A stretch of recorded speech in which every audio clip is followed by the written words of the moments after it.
que a gente começou a ver na última aula, que é a parte de propriedade dos fluidos, certo?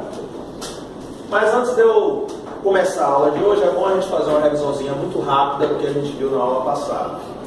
A gente viu na aula passada que fluido é toda a matéria que, quando submetida a uma tensão de cisalhamento ou tensão de corte, ela entra em deformação própria ou em movimento, certo? Gravem sempre isso, hein? Esse conceito teórico vai ser importante mais na frente, quando a gente estiver partindo para a resolução de exercício. Fluido é toda a matéria que, quando submetida a uma tensão de corte ou tensão cisalhante. Que tipo de tensão é essa, turma? Alguém lembra? É uma tensão, uma força tangencial atuando sobre uma superfície. De onde vem essa força tangencial? Em virtude de uma força que está sendo aplicada em relação a determinada superfície com um ângulo em relação a essa superfície. Eu tenho uma força com um ângulo diferente de 90 graus, eu vou ter a decomposição dessa força em duas. A força normal e a força tangencial, certo? A tensão cisalhante é simplesmente a força tangencial sobre essa superfície. Então, o fluido, para ser considerado fluido, eu preciso ter uma ação dessa força, que é uma força tangencial sobre a superfície da molécula de fluido, e eu vou ter simplesmente o deslocamento ou a deformação própria dessa molécula de fluido, beleza? Então, isso aí é fluido.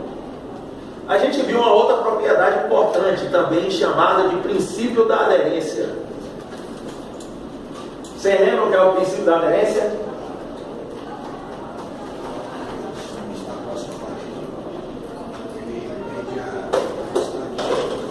Mais ou menos o que o colega falou aqui. Ele falou a molécula que está próxima da parede.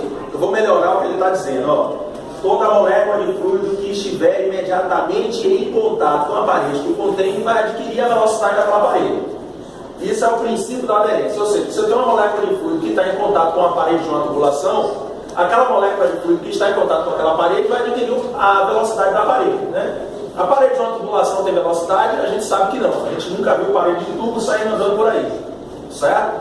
Então aquela primeira molécula não terá velocidade. Só que a gente viu que as outras moléculas que vão sucessivamente saindo de uma geratriz inferior para uma geratriz superior da tubulação, essas outras moléculas já apresentam velocidade. Por quê? Porque eu tenho que manter o princípio da física de conservação da massa.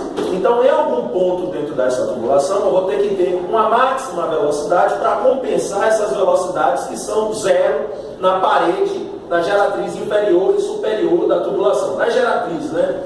Na circunferência como um todo.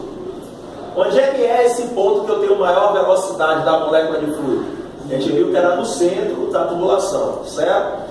E por que isso ocorre, Marcão? Porque a proporção que eu me afasto das paredes de uma tubulação, eu estou me afastando das ondas de maior intensidade de força viscosa.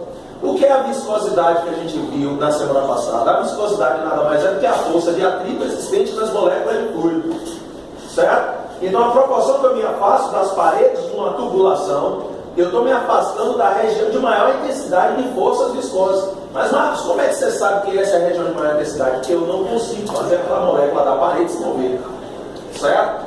Porém, a proporção que eu chego próximo ao centro, eu tenho uma região que a gente chama de região irrotacional do fluido, que é a região onde eu tenho maiores atuações de forças tangenciais.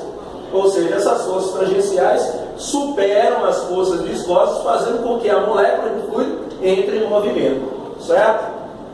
Isso a gente viu na aula passada, e a gente viu também que Newton apresentou para a gente mais uma lei, a lei da viscosidade dos fluidos, ou lei da viscosidade de Newton, que aí ele comprovou, né, experimentalmente, que a tensão de cisalhamento, que é aquela força tangencial sobre a área, também pode ser dada pela propriedade do fluido, que é a viscosidade, multiplicado por um gradiente de velocidade, ou seja, como se comporta essa velocidade com um acréscimo de altura dessa molécula. Como assim, Marcos?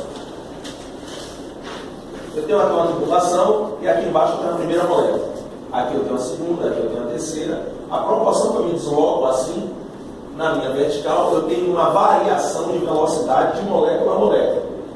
Certo? Por quê? Porque eu tenho ações de forças tangenciais e viscosas mudando constantemente a proporção que eu cresço um Yzinho desse. Certo? E a gente viu que a tensão de cisalhamento ela é dada pela viscosidade.